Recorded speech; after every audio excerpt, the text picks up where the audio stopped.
Thina singamafotwane sihlangene ngolunye udaba la. Sisitsho sithi thina osisi. Thina osisi asibanikeza imali.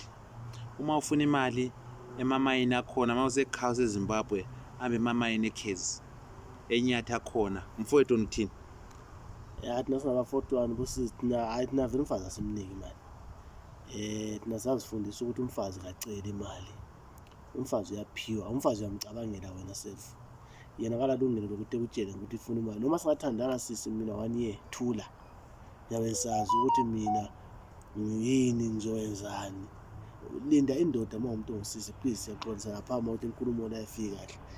Kodwa sicela kulabo sisi abathanda ukuthi wathandana nomuntu usicela imali no. Vele thina asisupport indoda ethi yena ifaka umfazi kuthiwa what wife allowance. What is that? That is shit. Hayi idoti lo guys. Idoti lo kathi naso support amafotwane amahle. Yabona abafowethu lapha kusegoli salanda imali ne. Mayivele uba nomqondo uyathola umuntu usiyaka inkatha endle wabafazi laba ethwele amadoda 20. Ule ndoda yegrocery, ule ndoda ye-airtime, ule ndoda ye-data, ule ndoda ye-rent, ule ndoda yokudla kuphela imali kuthiwa nyadla imali, i-airtime, le ndoda yokuthi iyabe ithengela ubhuti wakhe utshwala edakisa abangiwo.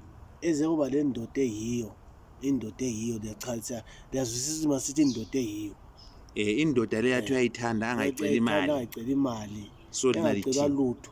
Othola ukuthi singakucela i-airtime manje qede sithumezele ekhaya kwendoda. Yabo. Libe careful bafowethu thina siyabonisa singabafana belupane sithi nanzelani isizwe esifana naso lesi. Ayikhali ndazi. Danko.